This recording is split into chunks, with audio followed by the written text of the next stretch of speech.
regeneracji, chcąc szerzyć ideę małej retencji i pokazać, jaką ona ma wielką siłę w dużej skali.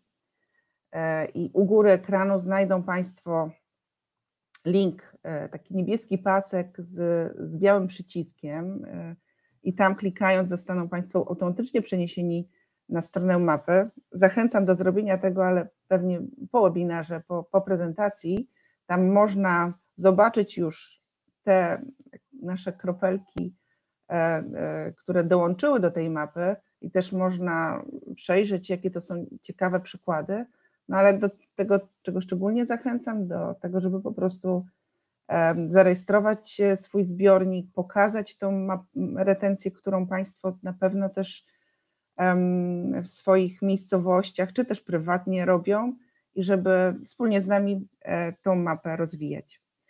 No tymczasem, żeby już nie przedłużać, zapraszam pana doktora Sebastiana Szklarka, założyciela portalu Świat Wody. Jednocześnie serdecznie zachęcam do śledzenia tego portalu, tego bloga, bo szczególnie w dzisiejszych czasach powinniśmy szukać wartościowej wiedzy, a tam to jest naprawdę ogromna dawka wartościowej wiedzy.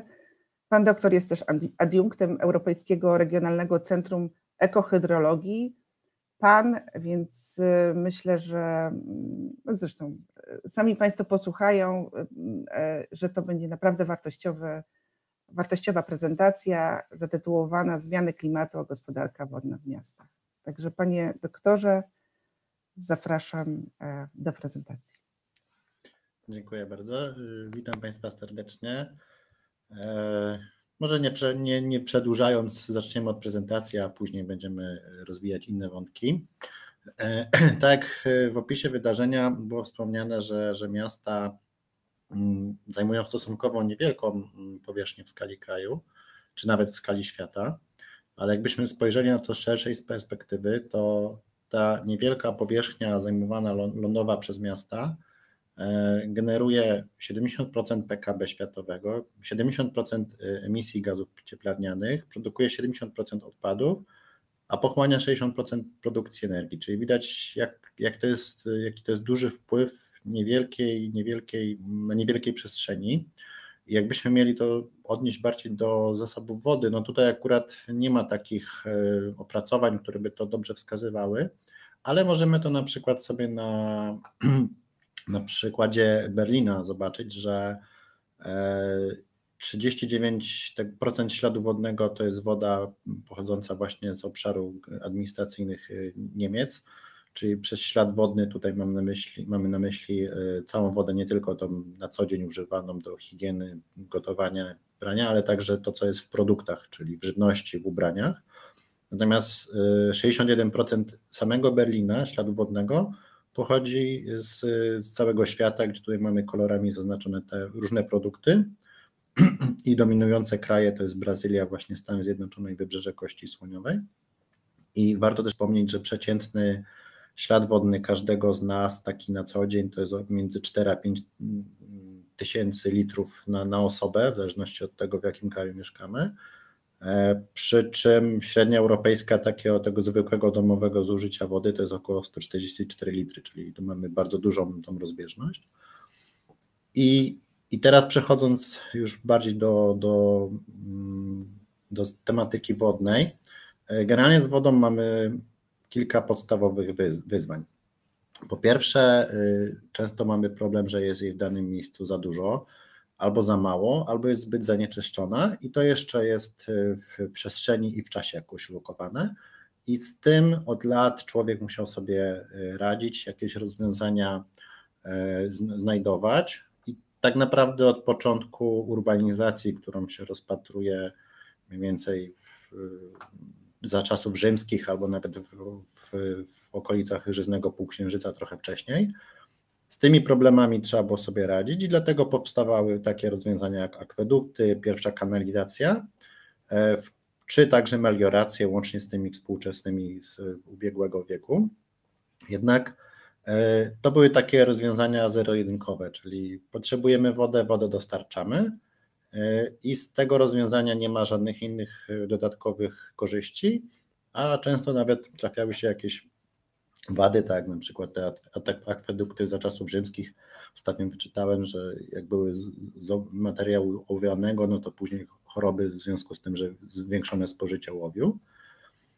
Współcześnie tych wyzwań mamy więcej, bo dochodzi wyzwanie bioróżnorodności, odporności na zmiany klimatu i takie zero-jedynkowe rozwiązania bardzo często już się nie sprawdzają. A jeżeli chodzi o te wyzwania, to 2 lata temu z okazji Światowego Dnia Wody, który obchodziliśmy niedawno 22 marca, powstał taki raport ONZ, który właśnie analizował powiązania pomiędzy wodą i zmianą klimatu i tam w jednym z rozdziałów była wskazana taka ankieta, która była jakby przeprowadzona w tych wszystkich krajach członkowskich ONZ, gdzie wszystkie kraje wskazywały po pierwsze te priorytetowe zagadnienia i obszary w działaniach adaptacyjnych, a także wskazywały te kluczowe zagrożenia wynikające ze zmiany klimatu, które wymagają tych działań. I jak Państwo widzą, prawie wszystkie te działania i te obszary dotyczą bezpośrednio albo pośrednio wody. No, tak została nasza planeta ukształtowana, tak zostało ukształtowane życie na naszej planecie, więc no jednak bez tej wody nie jesteśmy w stanie żyć i funkcjonować. I co ma zmiana klimatu do tego? Przede wszystkim zmiana klimatu to wpływa na charakterystykę opadów, bo wraz z rosnącą temperaturą mamy większą pojemność wodną powietrza, więc dłużej ono tą wilgoć gromadzi, zanim zamieni się w opad. I to właśnie powoduje to, co mogliśmy w ostatnich latach zaobserwować, że mamy wydłużające się okresy suszy przerywane nawalnymi opadami, szczególnie w tym sezonie wegetacyjnym, chociaż zimą też w tym roku mogliśmy to poczuć, że były takie okresy zwiększonej intensywności opadów. I ja to ostatnio przeanalizowałem, bo też w zeszłym roku była taka sytuacja, że mieliśmy okres w niektórych regionach dość wilgotny, natomiast nie wszędzie, bo na przykład region Pomorza Zachodniego i tutaj generalnie cały pas Wybrzeża, jeżeli spojrzymy na roczny bilans wodny, to tam był dość duży deficyt, co też widać na tym wykresie dla Szczecina, gdzie tą pogrubioną kreską mamy zaznaczoną średnią sumę opadu rocznego w latach 1951-2020, a opad właśnie z poprzedniego roku hydrologicznego, gdzie ten deficyt był dość spory i jeszcze w dodatku mieliśmy podwyższone temperatury, czyli to parowanie było większe i zupełnie inną sytuację mieliśmy w Krakowie, gdzie opady w ciągu roku były ponad normę, temperatura była zbliżona do średniej rocznej z wielolecia, więc tutaj rzeczywiście zasoby wody mogły się po ostatnich latach suszy odtworzyć, ale to czy mogły, to jeszcze w dalszej części przedstawię. Natomiast tak jak mówiłem, w ostatnie lata to były głównie lata suszy i to ostatnie 1,5 roku mniej więcej jednak spowodowało, że takim sumując ilość tych opadów, to widzimy, że te wszystkie 4 miasta analizowane przeze mnie miały już bardzo zbliżoną tą sumę opadów do okresu, który był oczekiwany w ciągu 5 lat, ale jak widzimy, temperatura za te ostatnie 5 lat była znacząco wyższa, czyli mimo, że ten deszcz spadł, to większość jego wyparowała i nie mieliśmy go w krajobrazie, czyli były problemy z suszą rolniczą, z nawadnianiem terenów zielonych w miastach i to bardzo dobrze widać na wskaźniku tak zwanym SPEI, czyli on właśnie informuje nas o tym bilansie opad-parowanie i tak naprawdę jedynie dla Krakowa on gdzieś w połowie 2020 roku wszedł na plus. Rzeczywiście w krajobrazie ta woda miała szansę zostawać i się odtwarzać, natomiast pozostałe miasta, pomimo że te opady były średniorocznie przez te 5 lat jak gdyby w miarę w normie, to przez to parowanie to powoduje, że nadal takie miasta jak Szczecin, Poznań czy Łódź, a także całe okolice wokół tych miast, tak naprawdę te regiony kraju, to miały ujemny bilans wodny już w początkowym etapie obiegu tej wody, czyli zaraz po opadzie. I to powoduje, że na przykład taka rzeka, która z regionu łódzkiego, gdzieś tam początek na południu, ma swoje źródła, rzeka Warta, która płynie przez Poznań, od lat, mówiąc kolokwialnie, szoruje po dnie, bo ona nie jest zasilana tak jak Wisła i Odra opadami czy roztopami z okolic górskich, tylko właśnie na nie bardzo dobrze widać te procesy, które się dzieją w zlewni, takie, czy te opady, czy to, co się z tą zlewnią dzieje. I tak mówiłem, że wydawać by się mogło, że te roczna suma opadów jest w miarę w normie, no to też tak nie do końca, bo trzeba też jeszcze byłoby trochę szerzej dane zerknąć i zobaczyć, jak to się rozkładało w poszczególnych miesiącach, czy nawet dniach, bo jak przyjrzymy się tym danym bliżej, to tutaj widzimy na tych wykresach po lewej stronie, że bardzo często są to takie sytuacje, że w danym miesiącu mamy jeden bardzo intensywny opad, gdzie w ciągu miesiąca, czy w ciągu paru godzin, czy w ciągu jednego dnia spada ilość opadu, która jest równa opadowi miesięcznemu albo nawet więcej. I takie sytuacje się zdarzają nie tylko w Polsce, ale i na świecie, łącznie na przykład z tymi tragicznymi wydarzeniami w Niemczech w zeszłorocznych opadach. I tutaj też na przykładzie tych Szczecina i Poznania tutaj pokazałem, na zielono mamy takim jasnym zielonym słupkiem, mamy sumę opadu miesięcznego, natomiast tym jasnym niebieskim jest znaczone najwyższy dobowy opad i widzimy, że są takie sytuacje, że w ciągu jednego dnia rzeczywiście mamy prawie tą normę miesięczną wyrobioną. W niektóre te przypadki, tak no właśnie tutaj Szczecin, to praktycznie to cały opad w jeden dzień.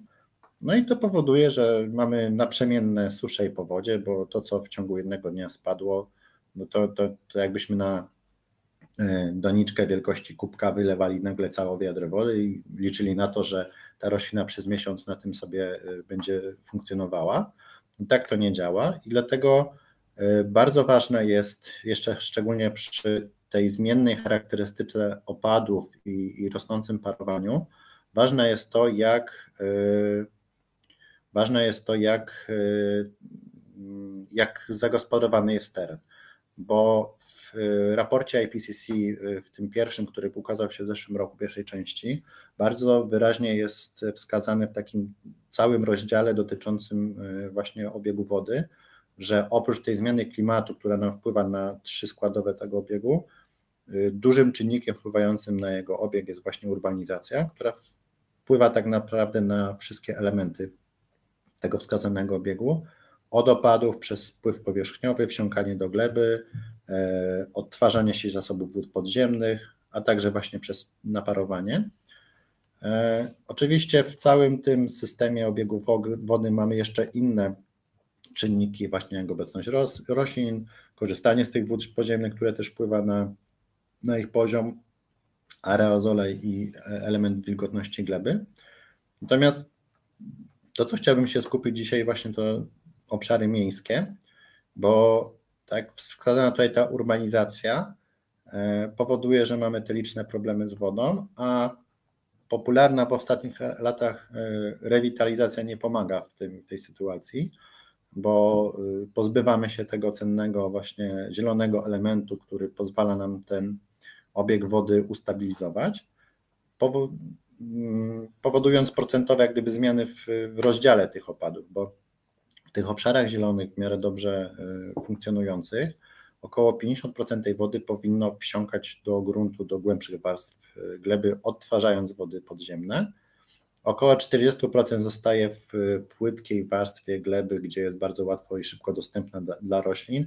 Oczywiście część tej wody odparuje z tej wierzchniej warstwy do powietrza albo poprzez rośliny w procesie ewapotranspiracji.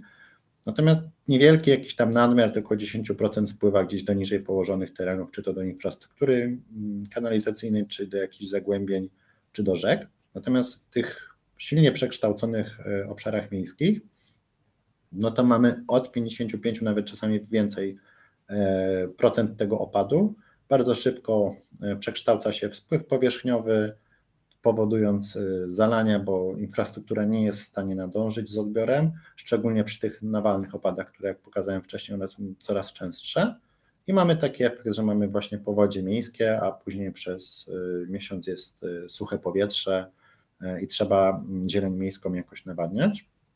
I bardzo fajna publikacja z badań w Stanach Zjednoczonych pokazała, że to też nie jest taka liniowa zależność, że jak zabetonujemy 1% powierzchni, to ryzyko powodziowe zwiększymy o 1%.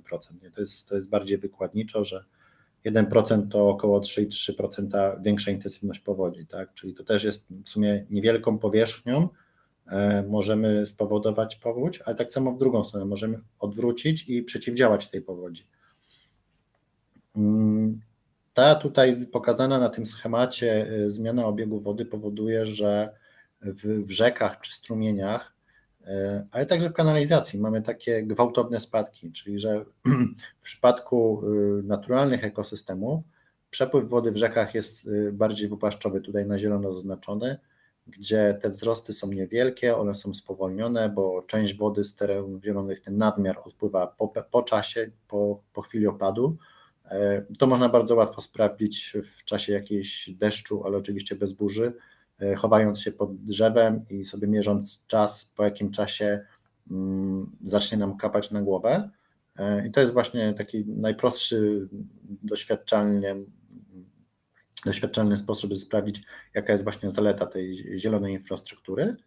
Natomiast kiedy jej nie mamy, to mamy bardzo gwałtowne wzrosty i gwałtowne spadki, gdzie tak jak widzimy tutaj przykład zdjęcia z mojej rodzinnej Łodzi, gdzie po prawej stronie mamy normalny stan, skanalizowana rzeka, odwadniająca część miasta, nieduża zlewnia, po lewej tutaj jest wylot z kanalizacji ogólnospławnej, gdzie mamy ten przelew burzowy, natomiast tutaj po lewej na tym zdjęciu to jest 15-minutowy opad, łącznie to chyba było natężenie, jeżeli dobrze pamiętam, 15 litrów spadło w ciągu tam około pół godziny. Widać, ile tej wody było, a i tak, pomimo że tutaj taka ilość była odprowadzana, odwadniana z tego terenu, to i tak wystąpiły podtopienia i były trudności w przemieszczaniu się. Akurat wtedy pamiętam, wracałem rowerem z pracy i też miałem prawie pół koła w niektórych miejscach wody. Natomiast po jakiejś godzinie wróciło to do tego stanu widocznego po prawej stronie, który się utrzymuje na co dzień.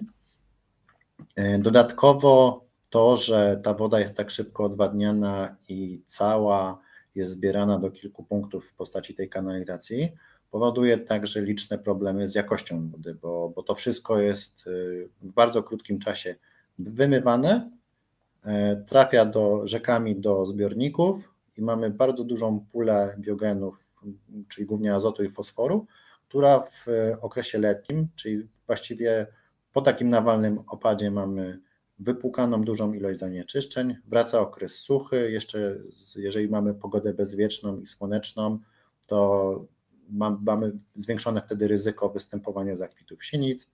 No i jeżeli to są jakieś miejskie zbiorniki wykorzystywane rekreacyjnie, no to mamy je wyłączone z użytku. To samo spotyka także większe zbiorniki, czy nawet nasz Bałtyk, który właśnie przez lata był takim odbiornikiem tego wszystkiego. I to też znajduje swoje odzwierciedlenie w tym, że w procedowanych właśnie planach gospodarowania wodami też jest wyraźnie wskazane, że głównym źródłem presji dotyczącej jakości wody jest właśnie rolnictwo i odpływ miejski. To są te dwa dominujące źródła w przypadku wskaźników fizykochemicznych, które powodują, że nie spełniamy celów ramowej dyrektywy wodnej. To są te problemy związane z właśnie niewłaściwym gospodarowaniem wodą opadową w mieście, ale także w tych obszarach mniej zurbanizowanych. Natomiast warto też wspomnieć o tym, że w obszarach miejskich mamy też inne problemy, takie jak właśnie miejska wyspa ciepła. Tutaj przykład z Warszawy, gdzie może w ciągu dnia te najwyższe temperatury są podobne w mieście, jak i w obszarach pod miastem. Natomiast to, co jest najbardziej znaczące, to jest to, jaką mamy temperaturę w nocy, bo w obszarach tych mniej zurbanizowanych ta temperatura spada, nam się wychładza i mamy tę chwilę takiego oddechu w nocy, kiedy kiedy śpimy, że rzeczywiście to powietrze staje się chłodniejsze, bardziej rześkie i organizm ma szansę wypocząć. Natomiast w obszarach miejskich to mamy w nocy oddawanie tego ciepła zakumulowanego przez tą szaro-ciemną infrastrukturę, przez co te fale upałów są trudniej znoszone przez mieszkańców i powodują większy dyskomfort. Do tego jeszcze jakość powietrza. W tych obszarach, gdzie mamy więcej zieleni, tutaj takie badania przeprowadzone przez Uniwersytet Medyczny w Łodzi, w obszarach bardziej zazielonych występowało mniej chorób układu oddechowego niż w silnie zurbanizowanym centrum miasta. No i patrząc jeszcze szerzej, mamy takie problemy tak zwanych granic planetarnych. Jednym oprócz zmiany klimatu z większych wyzwań, przed którymi stoimy, jest kryzys bioróżnorodności. Do tego zaburzenie cyklu azotu i też częściowo fosforu, gdzie już dochodzimy do tej takiej granic uznawanych za poziom, w którym jest w miarę stabilny. My mamy tym jasnym zielonym zaznaczony taki właśnie bezpieczny poziom. No i jeszcze zakwaszenie oceanów, wylesianie, czyli właśnie wspomniany wcześniej kryzys klimatyczny. I to wszystko powoduje, że trzeba troszeczkę już zmienić myślenie i nie szukać takich zero-jedynkowych rozwiązań, ale szukać rozwiązań szerszych. Zanim jeszcze do nich przejdę, bo też o nich chciałem na końcu trochę powiedzieć, dwa wykresy z najnowszego raportu, który się niedawno ukazał, drugiej części raportu IPCC, gdzie jest wskazane, co ta zmiana klimatu powoduje. I tutaj akurat mamy w przypadku Europy, jak ta zmiana klimatu wpłynie na różne aspekty naszego życia. I tutaj na przykład mamy takie elementy jak niedobory wody, rolnictwo, choroby także zakaźne, czy wpływ na infrastrukturę. I tutaj widać, że w większości przypadków mamy wpływ negatywny. W kilku przypadkach jest taki, może być negatywny, może być pozytywny, w zależności od regionu albo rozwiniętej infrastruktury. Natomiast nie ma żadnych pozytywów jednoznacznych. I drugi element, czyli jak wpłynie na różne ekosystemy. Tutaj też mamy duży wpływ na to, co się będzie działo, czy to z ekosystemami lądowymi, z gatunkami, czy innymi aspektami właśnie tej bioróżnorodności, która, jak wspomniałem, też jest ważna.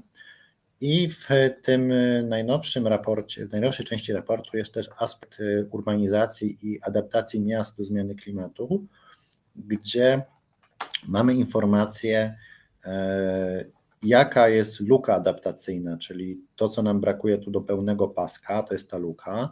Na niebiesko są zaznaczone te aktualnie już podjęte i istniejące rozwiązania, które nam pozwalają się do tego adaptować. Takim pomarańczowym kolorem jest zaznaczone to, co jest w planach, i takim wyblakłym to, co jest jeszcze możliwe do wdrożenia przy obecnym stanie wiedzy i jak gdyby takiego ogólnego podejścia. I to jest podzielone na ludność narażoną na te zmiany klimatu, które o najwyższych dochodach, to jest próg 20% przyjęty, i też narażoną o tych najniższych dochodach poniżej 20%. I jak widzimy w Europie właśnie, pomimo że Europa jest tym kontynentem raczej technologicznie bardziej rozwiniętym i o większym kapitale, widać tutaj, jaki jest poziom narażenia właśnie na przykład na powodzie, na sztormy i powodzie od strony morza. Tutaj akurat w Polsce, Bałtyk też, chociaż tej zimy też zobaczyliśmy rosnącą siłę sztormów, fale upałów, bezpieczeństwo zaopatrzenia w wody i bezpieczeństwo żywnościowe. Takie tutaj aspekty były analizowane w tej części raportu, w tym rozdziale, i widać, że tutaj największe zagrożenie właśnie jest ze strony powodzi miejskich, ale także te fale upałów są dość sporym, i to zarówno Będą one dotykać bogatych, jak i biednych, przy czym no, ci bogatsi mają wiadomo większe możliwości adaptacyjne, między innymi na przykład tą klimatyzację, chociaż ona też nie jest dobrym rozwiązaniem, bo tylko pogłębia problem. I przykład tego właśnie, w tej części raportu też jest dużo miejsca poświęcone rozwiązaniom bliskim naturze, czyli nature-based solution i ich znaczeniu, ale jest też w kilku miejscach wzmianka o tym, że niektóre adaptacje, które nam się wydają dobre, nie do końca są dobre. Też jest właśnie mowa jak gdyby o tym, jak się nie adaptować. Taki przykład, który mi najbardziej gdzieś tam utkwił kiedyś w pamięci, to właśnie to, że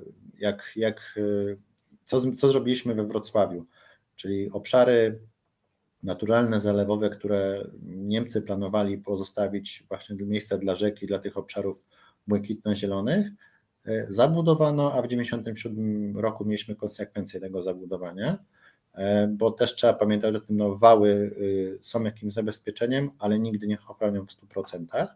Natomiast bardziej takim dla mnie bliższym przykładem jest to odnośnie korzystania z zasobów wód podziemnych.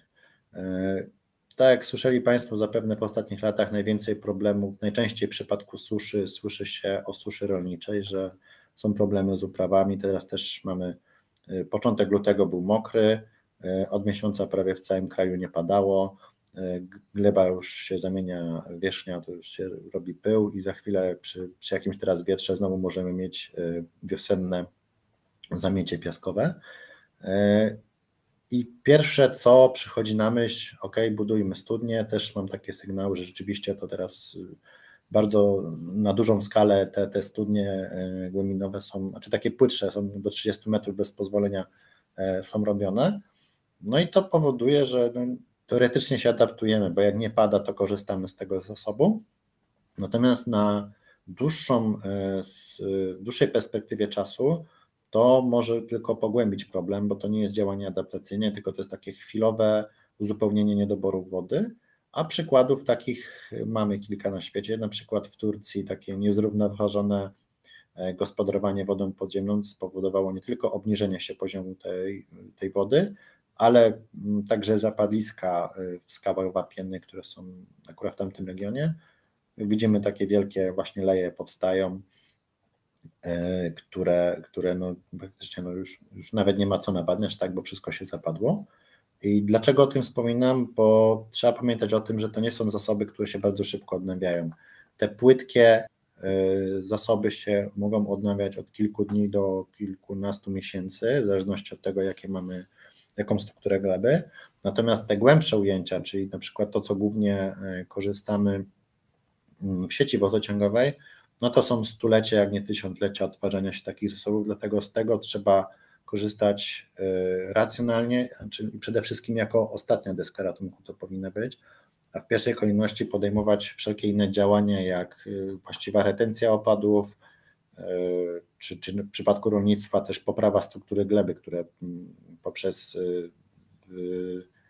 poprawę jej właściwości pozwala oprócz zwiększenia retencji wody, jednocześnie też mamy zwiększoną akumulację dwutlenku węgla, czyli też przeciwdziałamy zmianie klimatu, a także wtedy mikroflora ma lepsze warunki rozwoju, co wpływa lepiej też na uprawy, które tam są. Więc prostymi zabiegami mamy kilka różnorodnych korzyści. O tym niewłaściwym gospodarowaniu wodami podziemnymi możemy też sporo informacji znaleźć w Stanach Zjednoczonych, gdzie od lat, szczególnie w Centralnej Ameryce, kiedy masowe wylesianie i zamiana tych prerii na pola uprawne spowodowała, że tam poziom wody się na tyle obniżył, że zaczęto właśnie szukać innych rozwiązań w rolnictwie, między innymi uprawa bezorkowa.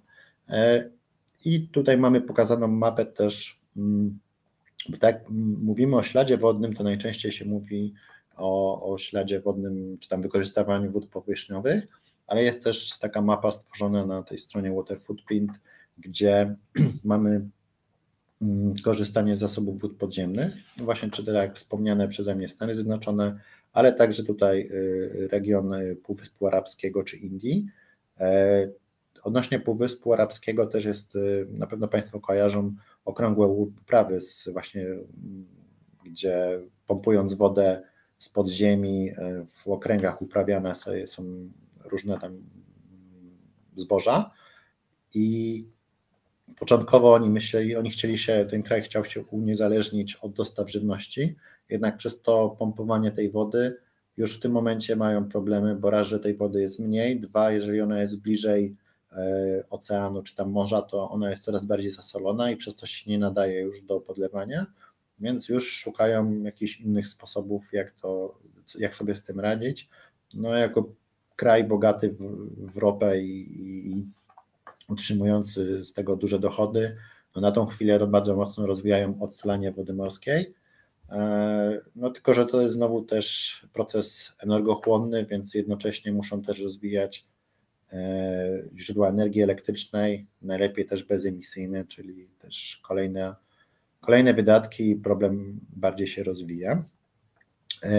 Wracając do naszego przykładu Polski, ja od 3 lat staram się też tworzyć taką mapę właśnie, gdzie w okresach suszy mamy problem z wodą wodociągową i to nie dlatego, że tej wody po prostu fizycznie nie ma w ujęciach wody, tylko po prostu pobór tej wody jest tak duży, że sieć nie nadąża ją podawać, znaczy, że ujęcia nie nadążają ją podawać do sieci i we wszystkich 3 latach okres największego pojawiania się nowych apeli czy zakazów właśnie dotyczących wykorzystania tej wody wodociągowej na podlewanie trawników, napełnianie basenów czy podlewanie jakichś upraw mniejszych, zbiegał się właśnie z tym okresem, kiedy wskaźnik SPEI taki jednomiesięczny, który też jak dla przypomnienia mówi właśnie o tym bilansie opad-porównanie, robił się bardzo niekorzystny. Czyli w 2019 roku, początek czerwca, ten miesięczny, bo to się rozpatruje w okresie miesiąca,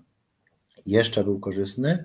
20 czerwca już się zaczynało nam pojawiać te wartości ujemne. 10 lipca cała Polska prawie na czerwono. Najwięcej właśnie 10-14 czerwca najwięcej tych apeli. Czyli w momencie, kiedy z tych korzystnych warunków z poprzednich tygodni, miesięcy zaczęliśmy przechodzić do tego bardzo niekorzystnego bilansu i sytuacja powtórzyła się w 2020 roku na początku kwietnia.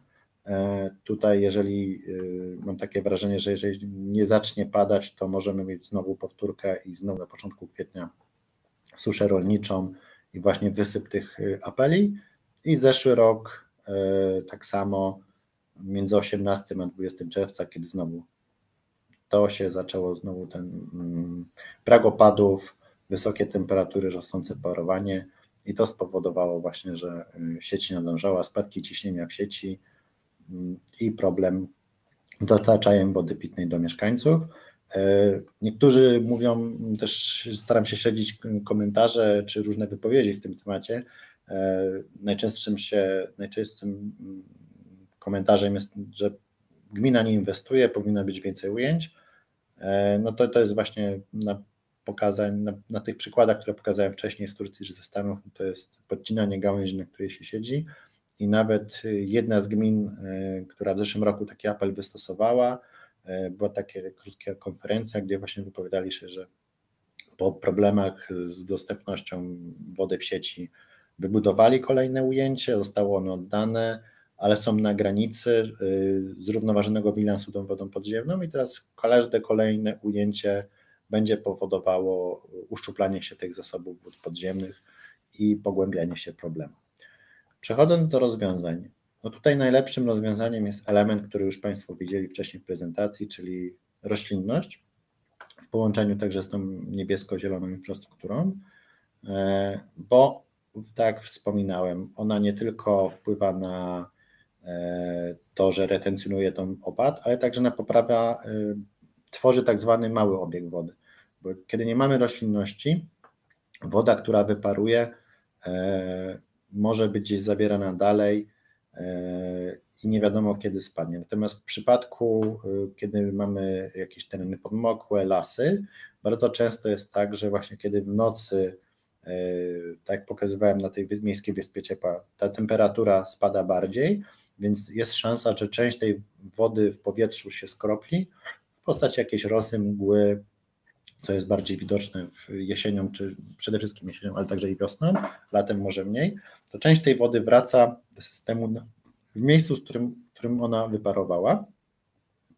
I dlatego tutaj to, co jest promowane od lat i też jest wspomniane w najnowszym raporcie IPCC, Nature-Based Solution, czyli rozwiązania te bliskie naturze, które wykorzystują te naturalne procesy, które od lat przez naukowców są poznawane, tak żeby można było jeszcze jak gdyby je trochę bardziej dostosować. Najlepszym przykładem są oczyszczalnie ścieków, które korzystają właśnie z systemów biologicznych, które właśnie są oparte na procesach, tylko żeby zwiększyć ich efektywność, po prostu technologia trochę bardziej rozwinięta jest i wspomaga bardziej to, co natura sama wypracowała.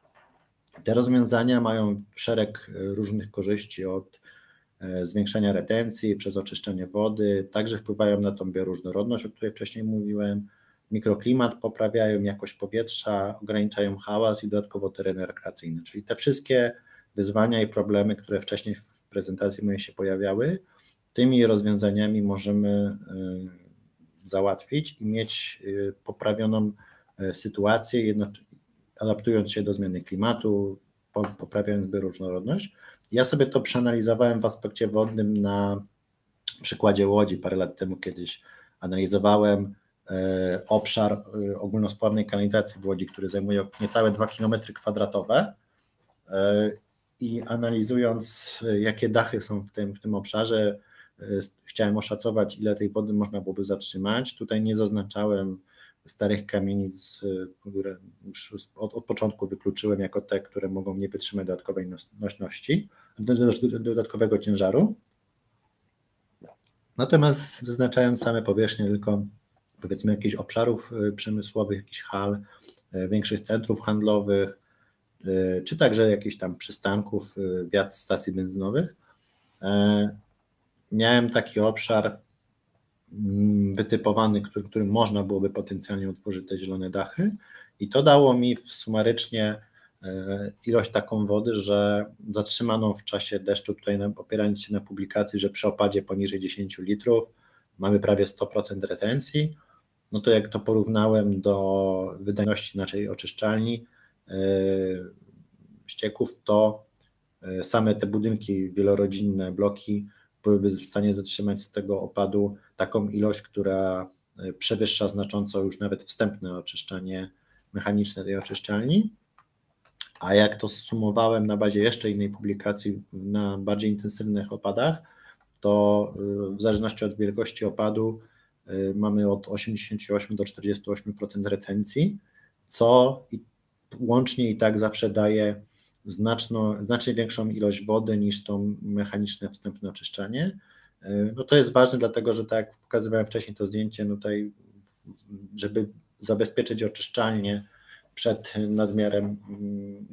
nadmierną ilością wody dopływającej do niej, to mamy te przelewy burzowe, gdzie mieszanina tej wody opadowej ze ściekami trafia bezpośrednio do tych małych łódzkich strumieni i dalej z nimi płynie poza obszar administracyjny miasta, stwarzając problem jakości wody gdzieś, czy także powodziowy gdzieś zupełnie poza.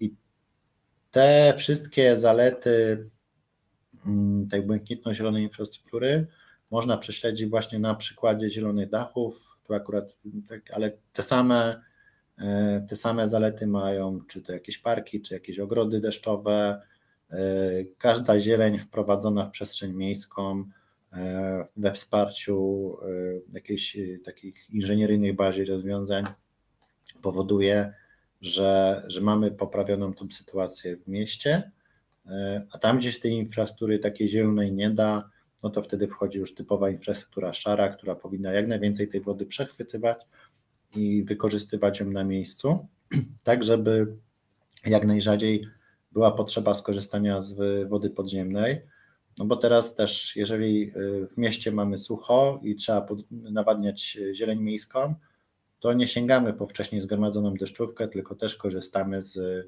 wody wodociągowej, która często jest, chociaż w ostatnich latach coraz częstsze jest korzystanie na przykład z wody z basenów, pod warunkiem, że te wody, te baseny mają takie otwarte systemy, bo niektóre też idą już w tym kierunku, że mają zamknięte i tej wody z oczyszczania basenów nie jest tak duża, jak już jest to mocna solanka, więc się już nie nadaje. I tutaj właśnie efekt można uzyskać przez skalę tych mikrorozwiązań. Dla mnie to jest o tyle to jest o tyle ważne, że takie mikrorozwiązania zawsze się znajdzie na nie jakieś miejsce w przestrzeni miejskiej, a jak przekalkulowałem te 15%, które najczęściej się pojawia, że musimy zretencjonować 15% rocznego odpływu, obecnie mamy około 6,5%, no to jak to przeliczymy na to, ile musimy dodatkowej wody zatrzymać na metr kwadratowy powierzchni kraju, to wychodzi, że to jest tylko 16 litrów. To nie jest dużo i właśnie to można osiągnąć przez efekt skali, no ale statystyki GUS-owe liczą tylko tą retencję zbiornikową, sztuczną na rzekach, dlatego ja się cieszę, że powstała właśnie ta wspomniana na początku ta mapa retencji, do której zachęcam dodawać wszystkie rozwiązania, bo to pokaże siłę tych mikrorozwiązań w aspekcie retencji wody, ale też pokaże, ile właśnie tych rozwiązań się stosuje i te inne zalety się uzyskuje.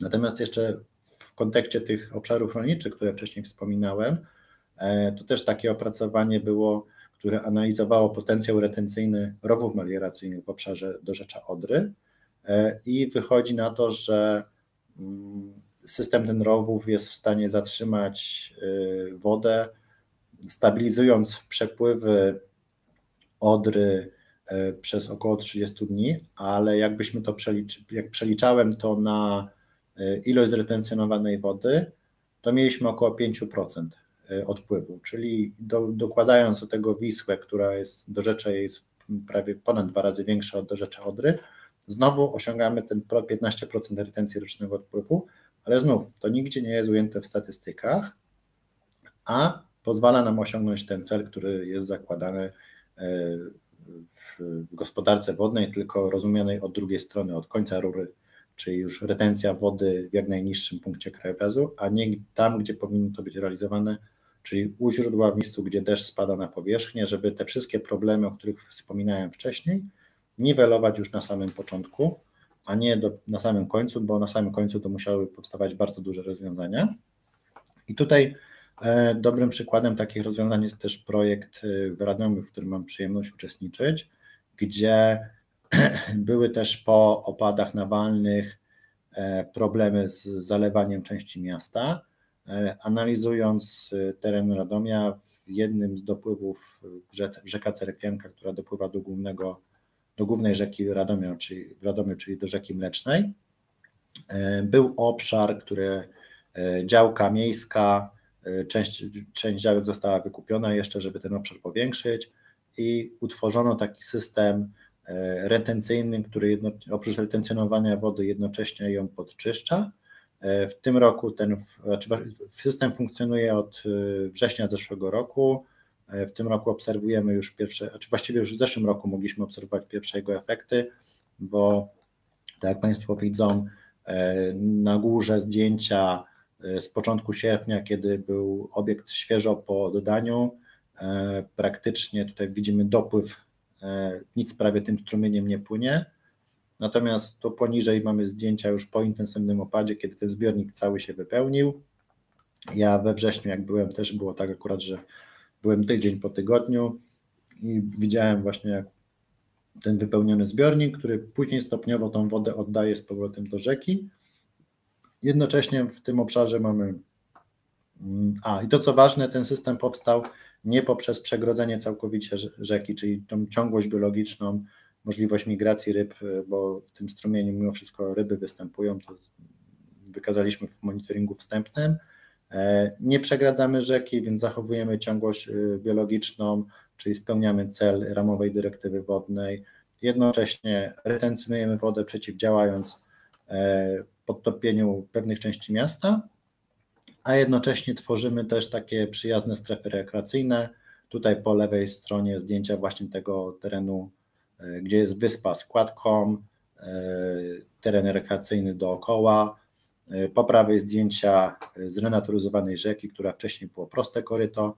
W tym momencie jest wymandrowane ze starorzeczami. Też tutaj akurat są tak zwane bulwary nad Mleczną, gdzie mamy ścieżkę, drogę rowerową i też obszar, który w tym momencie będzie rekreacyjnie wykorzystywany.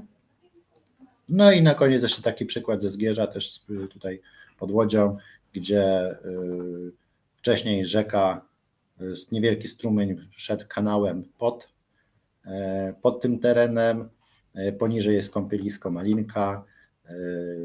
Samorząd chciał poprawić, znaczy zabezpieczyć jakość tej wody. My tutaj zaproponowaliśmy, żeby ten teren wykorzystać na biofiltr, wykorzystanie roślinności, jednocześnie rozlać tą wodę, żeby przetrzymać jej nadmiar i też powstał taki fajny rekreacyjny teren, który z jednej strony nam oczyszcza wodę, z drugiej retencjonuje, a z trzeciej jeszcze zabezpiecza kąpielisko przed dopływem nadmiaru biogenów i potencjalnymi zakwitami sinic. I to by było na tyle mojej prezentacji na dzisiaj. Panie doktorze, bardzo dziękuję za tą prezentację i mega ciekawą dawkę wiedzy. Myślę, że za wszystkich, ja widzę tutaj szereg pytań, zaraz do nich przejdziemy, ale zanim, czy mi zostało wiele, sobie zanotowałam wiele cennych sentencji, które sobie zapamiętam z tej twojej prezentacji, Sebastianie, ale myślę, że to, co jest kluczowe, to żeby gdzieś była wśród nas ciągła ta refleksja, jak się nie adaptować. To znaczy, jeżeli podejmujemy działania adaptacyjne, to przemyślmy, czy to są te właściwe. I o tym, co mówiłeś, o problemie związanym z wodami podziemnymi, o tym, że budujemy coraz więcej studni, a to nas nie rozwiąże, a pogłębi problem. No ale z drugiej strony przykład Radomia, no ogromne wrażenie na mnie też zrobił, no bo pokazuje, że zaczynamy myśleć trochę mądrzej niż kiedyś, kiedy prostowaliśmy inżyniersko rzeki, teraz robimy z nich no, niesamowicie też robiące wrażenia rozwiązania, które też mogą pokazywać, jak de facto te rozwiązania edukacyjnie, tak, jak takie projekty powinny się realizować. Oczywiście wiele wyzwań przed nami i mam nadzieję, że to, jeżeli będziemy wspólnie realizować mądrze tą adaptację, to rzeczywiście uda się nam dobiec do tego celu z sukcesem i jak najmniej zostaniemy, a tak naprawdę przekażemy pałeczkę przyszłym pokoleniom z sporą wartością dalej, no bo to jest proces, jak to wiele osób mówi, jesteśmy w pewnym maratonie i tu nie ma szybkich rozwiązań, tylko długich, tylko musimy zrezygnować ze starych, złych praktyk, jak betonowanie miast, a je odbetonować i to jest chyba wielkie wyzwanie. Dobra, ale nie przedłużając, bo te pytania tutaj się pojawiały. Znaczy jeszcze jakby mogło mi się dwie rzeczy nasunęły właśnie, bo często też jest taki argument, że no nie ma miejsca, żeby oddać tą przestrzeń przyrodzie. Ja analizując kiedyś jakiś czas temu miałem prezentację odnośnie Afryki i tam trafiłem na bardzo fajny aspekt, że 1/3 największych metropolii na świecie, ze 100 największych metropolii, ma wodę pitną właśnie dzięki tym obszarom chronionym, naturalnym. Na przykład Nowy Jork, też nie miałem wcześniej takiej świadomości, obszar parędziesiąt kilometrów od Nowego Jorku, zalesiony, naturalny obszar, gdzie są liczne czyste strumienie, który właśnie stanowi źródło wody pitnej dla Nowego Jorku. Tak? Czyli to nie jest tak, że się nie da, tylko właśnie te naturalne tereny dają nam wiele korzyści, no, co mam nadzieję też z tej prezentacji udało mi się przekazać. Tak, przechodzimy do pytań. Może ja będę czytała. Z jakiego powodu klimatyzacja pogłębia problem w zmianach klimatu? Znaczy tak, pogłębia, może też nie do końca powiem, w Polsce pogłębia, bo energię mamy nadal z węgla, tak? Czyli jak gdyby dokładamy do pieca, który powoduje tą zmianę klimatu i jeszcze bardziej jak taki chomik, coraz bardziej to napędzamy. Tak? Dlatego właśnie chodziło mi o to, że w przypadku Polski zmiana klimatu napędza problem. Prawda, też słyszałam statystyki, że rzeczywiście zmienia nam się nawet ten układ, my coraz więcej potrzebujemy energii w okresie lata niż w okresie zimy, no to pokazuje właśnie, że coraz więcej korzystamy z tego. Tak, znaczy jednym z moich ulubionych argumentów właśnie denialistów klimatycznych jest to, że no ale to przecież zimą nie będziemy musieli tyle ogrzewać, tylko zapominają o tym, że latem coraz więcej klimatyzacji używamy. Tak? I ten bilans Tak, wcale nie wychodzi korzystnie. tak dokładnie jest. Dobrze, mamy kolejne pytanie. Jakie rozwiązania w inwestycjach warto stosować, żeby dążyć do Water Smart City? Znaczy to, jeżeli chodzi o wodę, to ja jestem zwolennikiem w pierwszej kolejności wykorzystywania wody opadowej, tam gdzie się da, na wszelkie sposoby, jakie się da. Tutaj taki jeden z fajnych przykładów, że wodę deszczową z dachu jednego stadionu na zachodzie wykorzystuje się do produkcji piwa, więc się da. Kwestia tylko zrozumienia, że to, że teraz coś na starcie trochę więcej może być kosztowo, znaczy więcej nas kosztować niż po prostu pozbycie się tej wody, to jednak długofalowo to są znacznie większe korzyści i lepiej ten proces cały wygląda, tylko to też, tak jak wspomniałeś, że to trzeba jednak przestawić nie tylko swoje myślenie, ale także zarządzanie samorządami, gminami, państwem, bo tutaj też najczęściej rozpatrujemy korzyści w krótkim terminie, nawet patrząc na dokumentacje przetargowe, no nie ma tutaj tej długofalowości, tak? Jest inwestycja, co później jest utrzymaniem jej. Tu jednak trzeba patrzeć w gospodarce wodnej długofalowo. Po wykorzystaniu wody deszczowej, no to ponowne wykorzystanie tej wody, którą się da, tak? I tutaj też zostając przy temacie piwa, znalazłem przykład, że na lotnisku właśnie wodę z klimatyzacji wykorzystywano do produkcji piwa, tak? Czyli też się da. Technologia jest, tylko kwestia, a bardziej proste, no to rozwiązania, czyli jeżeli gdzieś tą wodę z jakichś procesów, no właśnie to, co niektóre miasta w ostatnim czasie próbowały, czyli ta woda z basenu, tak? Nie pada, to zamiast korzystać z wody wodociągowej wykorzystujemy tą wodę, która i tak poprzez wymianę na miejskich basenach gdzieś ta była wylewana do kanalizacji, to wykorzystywano ją do nawadniania terenów zielonych, czyli to ponowne wykorzystanie wody. Później dopiero sięgamy po wodę powierzchniową, bo ona się szybciej znacznie odtwarza i dopiero na samym końcu po wodę podziemną. To jest dla mnie takie w przypadku wody właśnie takie do Smart City.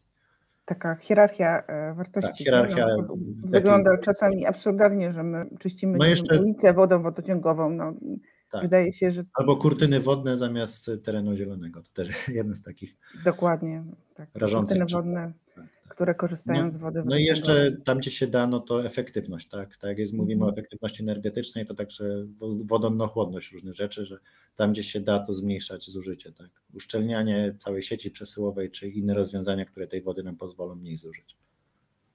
Dokładnie. Ja myślę, że to chyba też kluczowe, żeby myśleć o tym Smart City z tej perspektywy właśnie mądrego miasta, a nie miasta koniecznie od razu, które musi się podłączyć pod jakąś inteligencję systemów IT, bo często tak jest to rozumiane. Oczywiście to jedno nie wyklucza drugiego, ale przede wszystkim na początku, no to też o czym wspomniałeś, te Nature-Based Solution, czyli to, co nam daje natura i to, co możemy jeszcze wiele zrobić, a potem myśleć o też o wspieraniu technologicznym tego całego procesu. Natury. Tak, a czy to jest inteligencja natury, ja bym to nazwał, tak, bo przecież coraz częściej się słyszę o różnych rozwiązaniach. No ostatnio, wczoraj chyba w radiu słyszałem, że jakieś bakterie, które rozkładają gumę z opon, tak, czy gdzieś tam bakterie, które rozkładają plastik, więc natura ma wiele wykształconych mechanizmów, nawet pewnie w większości jeszcze ich nie odkryliśmy, tylko no, czasami przez działalność człowieka po prostu nasz wpływ jest tak duży, że przyroda nie nadąża nad tym, ale znając te procesy, możemy tak jak właśnie na oczyszczalni ścieków, na mniejszej przestrzeni, wykorzystując to, co natura sama już wykształciła, no, inteligentnie wykorzystać tą inteligencję natury i wtedy mamy właśnie takie inteligentne miasta. Tak? Dokładnie. Dobra, mamy kolejne pytanie. Zabetonowane skwery, ciągłe wycinki drzew, wszechobecny asfalt. Tak mniej więcej dzisiaj wyglądają polskie miasta. Co mogliby zrobić włodarze miast, by zapobiec betonozie? Czy musimy przebudować całe miasta? Znaczy na szczęście trend się zaczyna odwracać.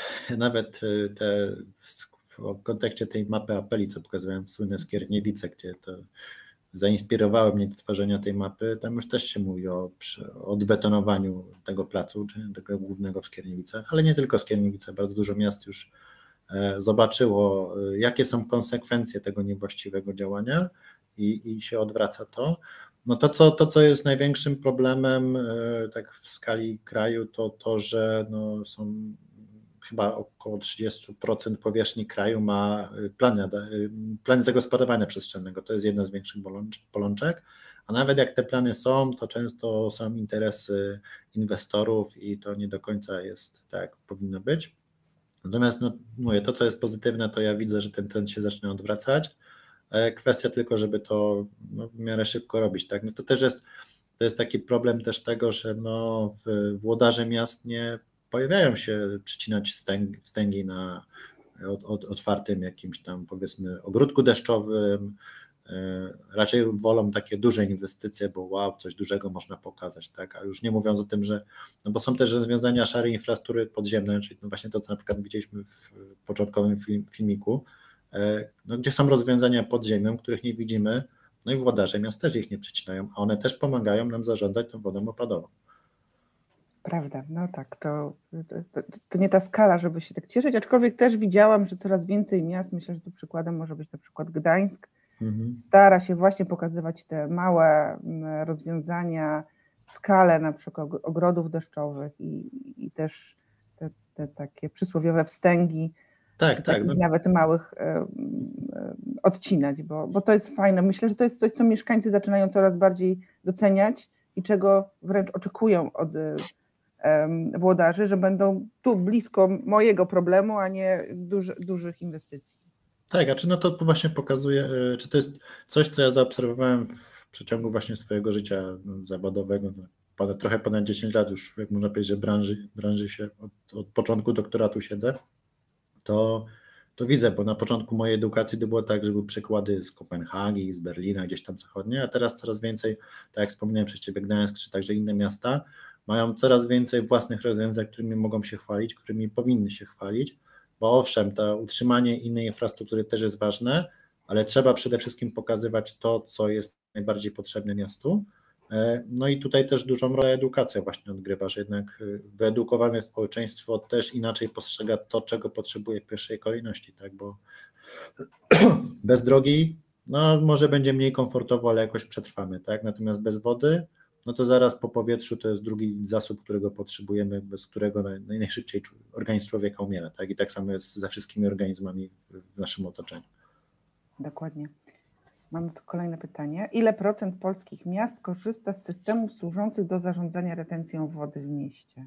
O, tu nie jestem w stanie odpowiedzieć.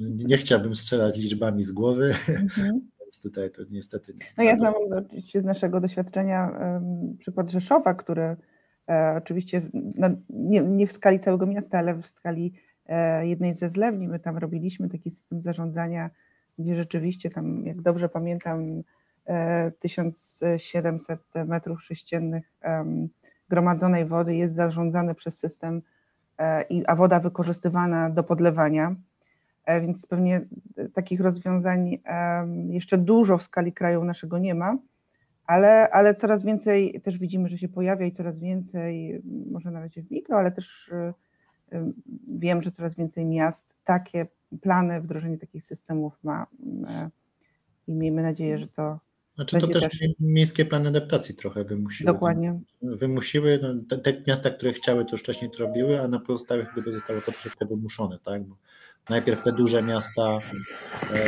musiały to zrobić, zobligowane, teraz kolejne mniejsze miasta też muszą, więc to jest, niektóre gminy też już robią plan adaptacji dla swoich gmin, więc to idzie w tym kierunku, no jednak włodarze widzą te problemy i no, jedni wcześniej, drudzy później, ale już podejmują te działania. Dokładnie. Mamy kolejne pytania. Pytanie, jakie są preferowane działania na rzecz klimatu przez przedsiębiorstwa wodociągowe?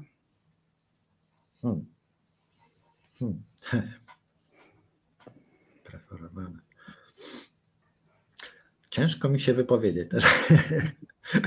Taki temat. Znaczy to, co. Może właśnie na rzecz może nie na tyle na rzecz klimatu, tylko może na rzecz adaptacji do klimatu, tak? Czyli ta wspomniana retencja, to też przy rozmowach z różnymi firmami wodociągowymi też wcześniej o tym, bo tego nie widzimy, tak? Ale jeżeli są wydawane pozwolenia na zagospodarowanie danej działki, no to jednym z warunków jest odwadnianie tej działki i też to się, nawet jeżeli nie ma miejskiego planu zagospodarowania przestrzennego, to w tych newralgicznych miejscach wodociągowcy też nie pozwalają się przyłączyć, jeżeli nie będzie zapewniony jakiś procent retencji. Tak? O tym też się głośno nie mówi.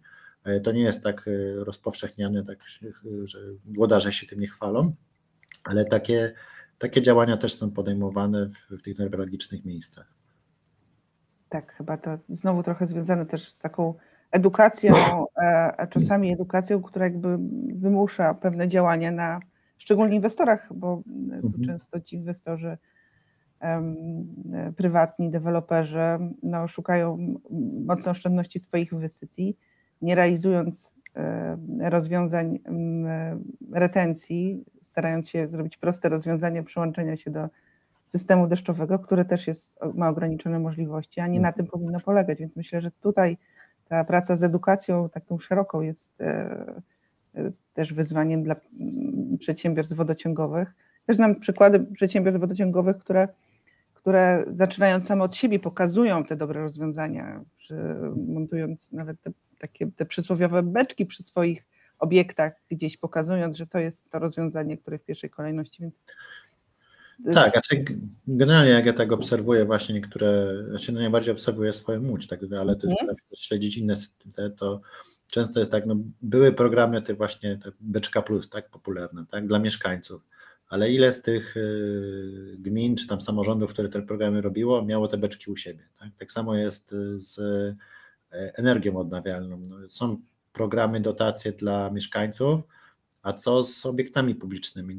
To jest takie przedszkola, szkoły, tak, obiekty, gdzie można zainstalować energię odnawialną, zainstalować deszczówkę. Mamy korzyści dla samorządu, bo ma mniejsze wydatki na energię, tą wodę retencjonuje, czyli też spółka później wodociągowa nie martwi się problemami zalewania miasta czy jakimiś innymi z wodą związanymi, a jednocześnie mamy aspekt edukacyjny i kilka rzeczy w jednym miejscu połączonych. Tak?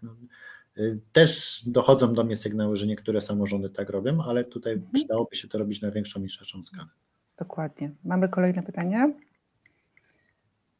Opracowana w Chinach koncepcja miasta Gąbki jest odpowiedzią na zabetonowanie miasta. Czy jest szansa na wprowadzenie takiego w Polsce? Tak.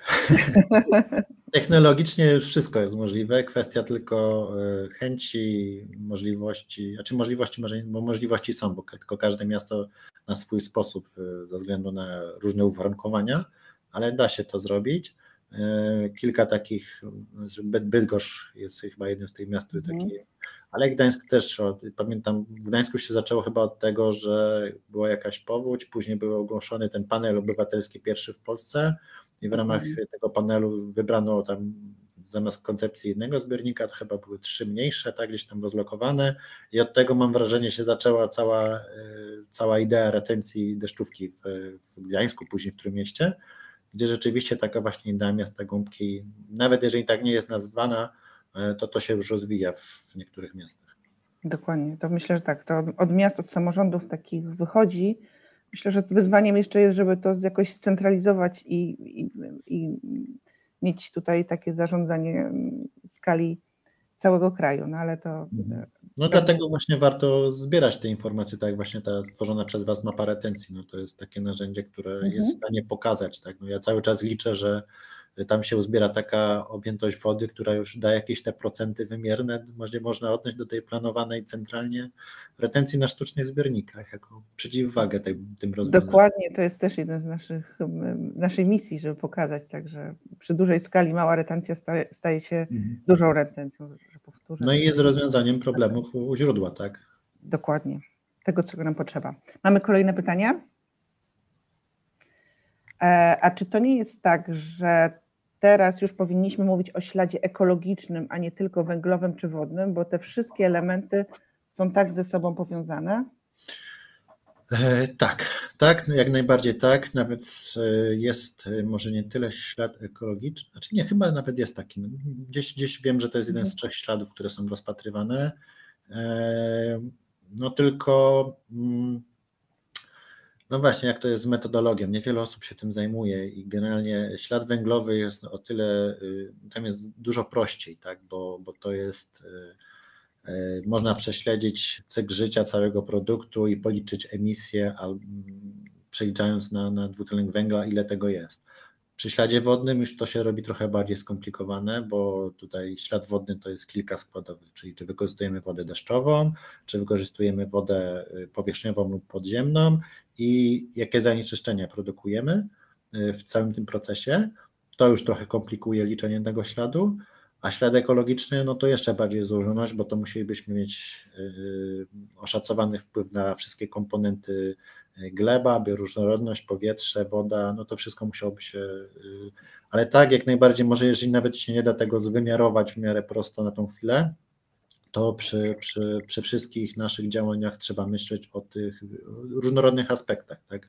Nie można już, tak pokazywałem to na początku, zero-jedynkowo, no jednak populacja i szczególnie miasta, gdzie na niewielkiej powierzchni jest nas dużo, a oddziaływamy na cały teren, no bo przecież to, żeby nas zaopatrzyć mieszkańców miast w żywność, no to muszą być duże obszary rolnicze gdzieś tam dookoła i to też wywiera wpływ, a na przykład właśnie w przypadku żywności później za 30% marnowanej żywności to właśnie jest to, co marnujemy w gospodarstwach domowych, tak, czyli rolnik wycina drzewa, prostuje rzeki, żeby mieć większy areał upraw, żeby większa produkcja, w trakcie suszy nawadnia, emituje dwutlenek węgla i tak dalej, a my później 30% tego wyrzucamy, tak, do kosza. Prawda, i potem jeszcze mamy problem, co zrobić z tym, tak, w skali kraju, co zrobić z tą ilością. Miejmy nadzieję, że też te rozwiązania będą, ale faktycznie no, pierwszy czas zacząć od siebie i mniej marnować.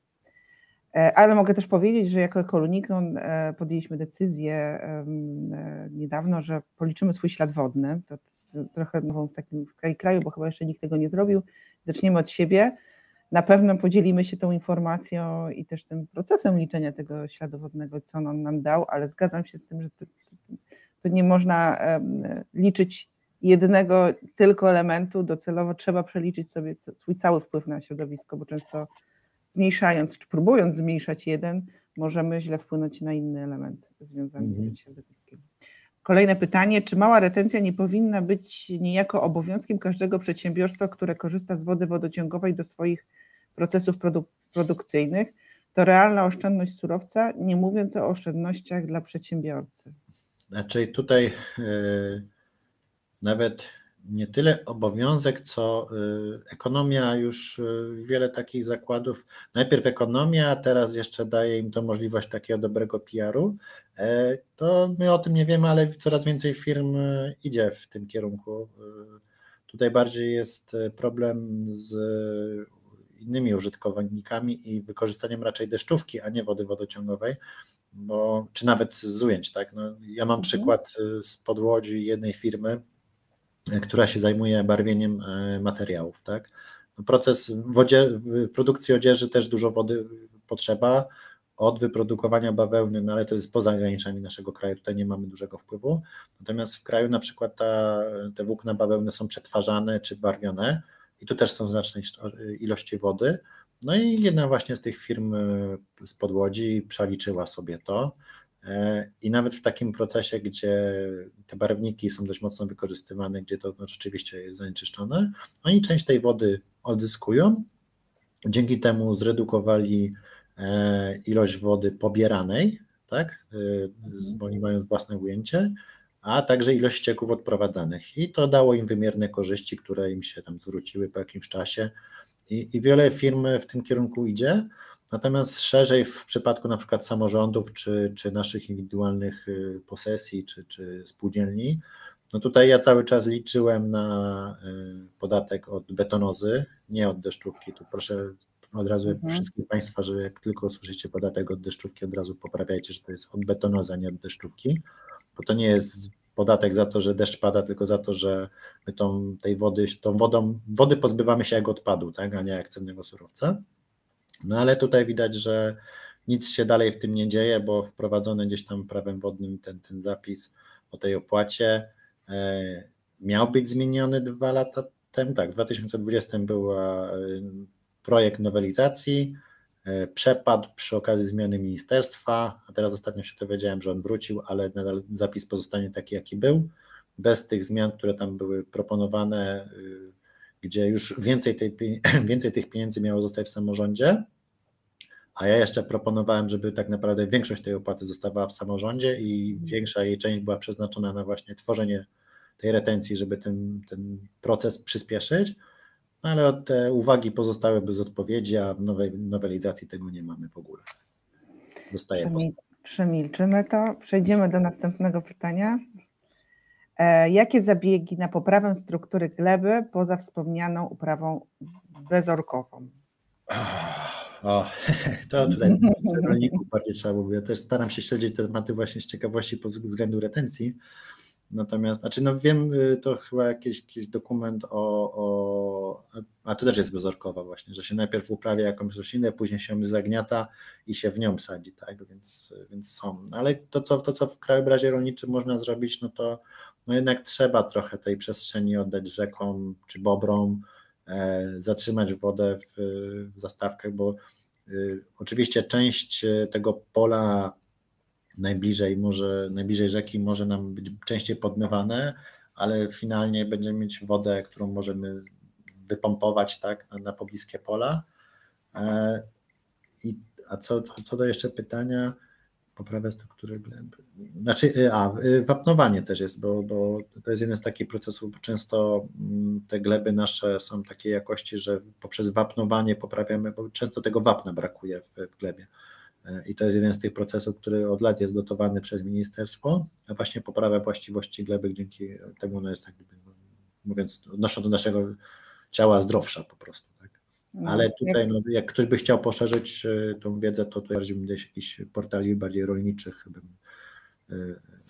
Nawet jest chyba bez pługa jest jakaś taka strona i też coś o uprawach bezorkowych. To polecam sobie gdzieś to wygooglać i wtedy można troszeczkę więcej się na ten temat dowiedzieć.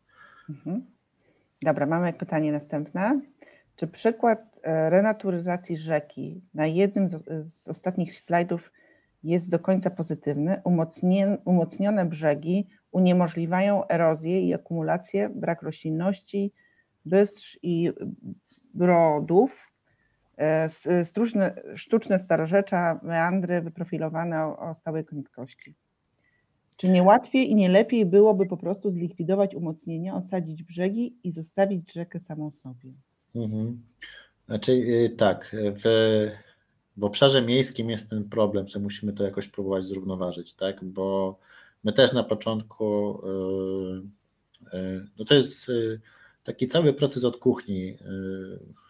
Ja może troszeczkę mniej, bo nie jestem głównym koordynatorem, ale kolega, który koordynuje, to wielokrotnie z nim rozmawiałem, też początkowo byliśmy przeciwni, czy on był przeciwny nadmiernemu umacnianiu tego wszystkiego, tak? Ale jak inżynierowie powiedzieli, że nie podpiszą się, bo później będą problemy z infrastrukturą miejską, tak? Bo trzeba pamiętać, że to nie jest tylko to, co jest na powierzchni, to jest cała infrastruktura podziemna, sieć przesyłowa gazu, wody, prądu, teraz więcej linii teraz idzie pod ziemią, a nie nadziemnymi, tak?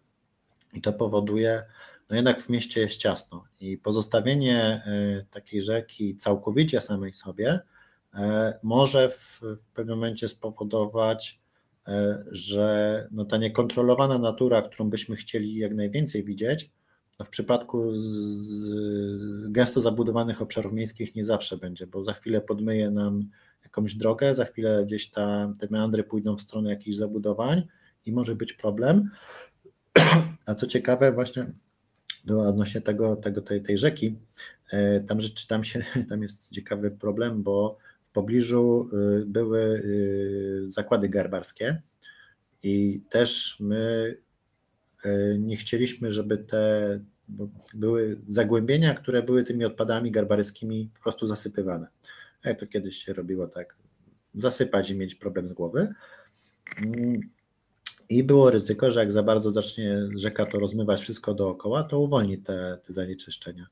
No i w niektórych miejscach tam już teraz, mimo że te brzegi są trochę umocnione, częściowo są umocnione kamieniem, czyli to też nie jest tak, że tam jest beton wylany, tylko to są jakieś nasypy kamienne, zabezpieczone chwilowo jakąś taką, chyba to siatka jakaś taka jest, żeby po prostu żeby to się umocowało, tak? To jest pierwszy rok tak naprawdę dopiero po oddaniu tego, a tam, gdzie nie ma tych kamieni, to jest po prostu faszyna, więc też naturalny materiał. No to już tam w niektórych miejscach gdzieś jakieś kawałki starych materiałów zaczęły wychodzić nam, tak? Więc to jest takie ryzyko. Trzeba dobrze znać teren, wiedzieć, co jest na ziemi, pod ziemią.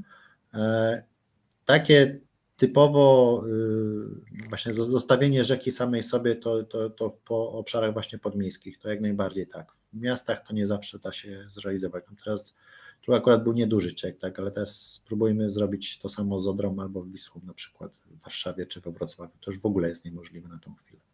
To jednak trzeba już te rozwiązania inżynieryjne, a przed miastem albo za miastem szukać tych rozwiązań bliskich naturze i zatrzymywać deszczówkę jak najbliżej tam, gdzie spadnie, żeby sobie to odciąć problemu u źródła. Tak? Dokładnie. Czy mamy jeszcze jakieś pytania? Chyba nie, bo ostatnie, widzę, tam jeszcze komentarze się pojawiły, ale to myślę, że każdy może sobie tam przeczytać. Tak, to temat rzeka jako wodzie, prawda? Pan Bartek taki komentarz dodał. Tak. To pewnie zupełnie odrębny jeszcze temat do pogłębienia, może na jakimś kolejnym webinarze, na który zaprosimy pana doktora. Ale ja bardzo chciałam bardzo podziękować panie doktorze za tą prezentację, za te odpowiedzi. Myślę, że tu w imieniu też wszystkich uczestników duża dawka informacji, do których warto wracać, szczególnie tam, gdzie mądrze mamy podejmować decyzje o różnych rozwiązaniach związanych z zagospodarowaniem, zarządzaniem wodą w mieście, bo o tym szczególnie chcieliśmy mówić, w kontekście zmian klimatu, w kontekście tych wszystkich wyzwań, które nas jeszcze czekają. No i serdecznie na końcu też zachęcam do dołączania do mapy retencji, dołączania dziś lub w przyszłości, jak zrealizują Państwo kolejne swoje projekty, takie związane z tą małą retencją, czy mikroretencją, tam w miejscach, gdzie ta woda właśnie spada. I przeczytam jeszcze komentarz pana Bogusława. Myślę, że korzyści odniosły obie strony. Pan doktor już pije z kubka. Tak. Znaczy ja też właśnie jakiś czas temu się złapałem na tym, że w Polsce jest właśnie tak popularne picie z plastikowych, a jak byłem w zeszłym roku, miałem okazję być na stażu w Szwajcarii, to wszyscy chodzą w szklanych, tak samo na żywność, też szklane pojemniki, no i na pożegnanie też dostałem szklaną butelkę, z której chętnie korzystam. Tak, aczkolwiek to teraz znowu zrobię też taką małą refleksję moją. Ostatnio zrobiliśmy sobie taki mały challenge posprzątania rzeki Motławy z okazji Dnia Wody, niedużą ekipą i największym problemem były szklane butelki, których po prostu strasznie dużo. Wiadomo, z jakim wcześniej wypełnieniem to głównie były szklane butelki, takim procentowym. Ale plastikowe też się trafiają. Też się trafiają, ale zdecydowana większość to są szklane butelki. No po tych napojach są szklane, tak. Dokładnie. I tym trudniej jest je pozbierać, bo one są okropnie ciężkie przy dużym już przyworku, więc tak. No to już tam inny temat. Ja dziękuję jeszcze raz bardzo. Zapraszam do też ankiety wypełniania. Ona już tutaj chyba działa. Ja dokładnie nie widzę, ale koleżanka ją tutaj widzę, że są wyniki pokazują, więc widzę, że osoby już odpowiadają. Tak, dziękujemy. Tak, dziękujemy za te też odpowiedzi, bo myślę, że nam to pomoże w rozwijaniu naszego cyklu Smart Eksploatator. Panie doktorze, raz jeszcze dziękuję. Dziękuję wszystkim Państwu za obecność i zapraszam na nasze kolejne webinary i na pewno będziemy o nich informować. Ja również dziękuję. I jeszcze mógłbym zakończyć odnośnie skali mikrorozwiązań, bo to tak trochę do tego, co się dzieje za naszą wschodnią granicą, to w pewnym momencie sobie uzmysłowiłem, że z tą mikroretencją jest tak jak z tym, co teraz my Polacy robimy, pomagając Ukraińcom. To jest skala mikropomocy, którą każdy z nas może gdzieś tam dać, tak? Ktoś się angażuje czasowo, ktoś środkami finansowymi, ktoś rzeczami i sumarycznie jesteśmy w stanie pomóc tak wielu ludziom i tak samo jest z tą wodą właśnie. Skala tych mikrorozwiązań jest taka, że my tego możemy nie widzieć na pierwszą chwilę, ale jak to sumujemy, to daje takie efekty właśnie. Świetne porównanie, tak bardzo na czasie. Dziękuję bardzo Państwu. Do usłyszenia, do widzenia. Dziękuję również, do widzenia.